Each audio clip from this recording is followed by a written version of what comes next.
ఏ దేశం కూడా దాన్ని పట్టించుకోదనే విషయాన్ని ఇక్కడ మనం చూడొచ్చండి. రైట్.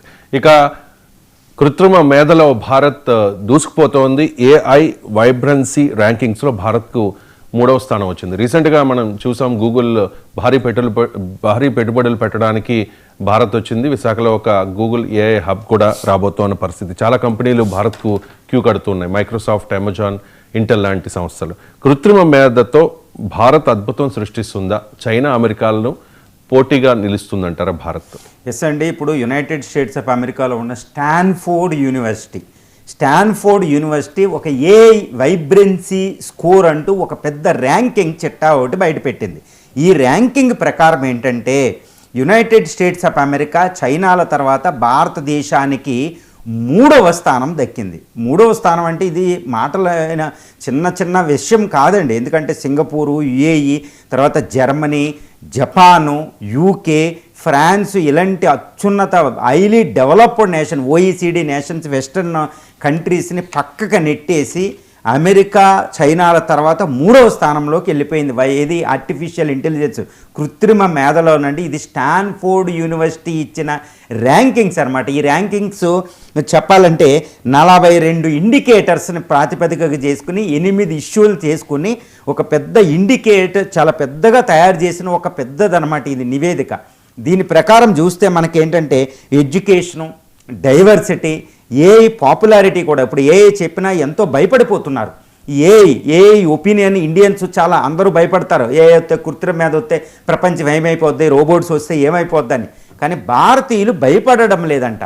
ఒపీనియన్ చాలా పాజిటివ్గా, అంటే అడాప్టేషన్ అంటారన్నమాట. ఏ టెక్నాలజీ అయినా తనలో ఇముడ్చుకుని ముందుకెళ్ళడం, అంతేగాని వచ్చే టెక్నాలజీ, వచ్చే మార్పులకు భయపడే తత్వం ఇండియన్స్కి లేదు అని చెప్పడం అనేది చాలా ముఖ్య ఉద్దేశం అనమాట. ఈ రిపోర్టు దీన్ని కూడా ఒక ప్రాతిపదికగా చేసుకుంది. తర్వాత R and D research and development related to AI, తర్వాత ఏఐ ఇన్స్టిట్యూషన్స్, ఈ అన్నిట్లో ఎడ్యుకేషన్. ఇప్పుడు చూడండి, ఇండియాలో ఒక బీటెక్ అంటే ఎలక్ట్రికల్, త్రిబుల్ ఇవన్నీ ఉండే అనమాట, కంప్యూటర్ సైన్స్ ఇవన్నీ.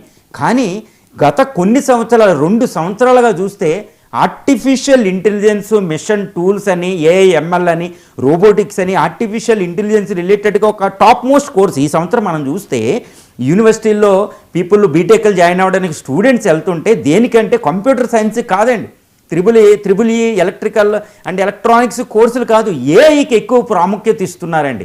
అంటే అడాప్టబిలిటీ వచ్చేసింది, రీసెర్చ్ అండ్ డెవలప్మెంట్ వచ్చేసింది, ఎడ్యుకేషన్ సెక్టార్లో ఏఐ డెవలప్ అయిపోయింది, ప్రైమరీ స్కూల్స్ నుంచి ఏఐ కోర్సులు వచ్చేస్తున్నాయి అనమాట, ఏఐ టూల్స్ వచ్చేస్తున్నాయి. మనం ఎక్కడో చాట్ జీపీటీ, జెమినీ లాంటివి యూఎస్లో తయారైన మనం ఎక్కువ అడాప్ట్ చేసేసుకుంటున్నాం. దీది కూడా ప్రాతిపదిక అయిందనమాట.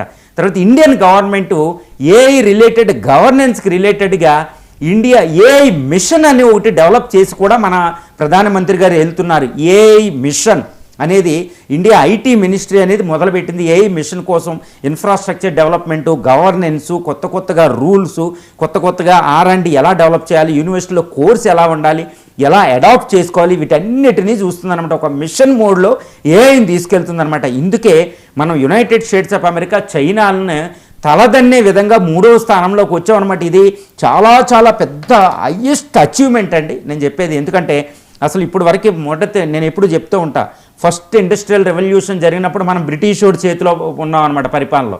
మనం అందుకోలేకపోయాం 1778 ఆ సంవత్సరంలో అసలు మనం దాన్ని అందుకోలేకపోయాం. అప్పుడే రైలు ఇంజిన్ వచ్చినప్పుడు మనం ఏం చేయలేకపోయాం. 2వ ఇండస్ట్రియల్ రెవల్యూషన్ వచ్చేటప్పటికి అప్పుడే స్వతంత్రం, అప్పుడు కూడా ఇంకా బ్రిటిష్ వాడి చేతిలోనే. 3వ ఇండస్ట్రియల్ రెవల్యూషన్ వచ్చే, కంప్యూటర్ ఇండస్ట్రియల్ రెవల్యూషన్ వచ్చేటప్పటికి భారతదేశం స్వతంత్రం అలా పట్టుకుని ఉందన్నమాట, కంప్యూటర్ కాస్త పట్టుకున్నాం.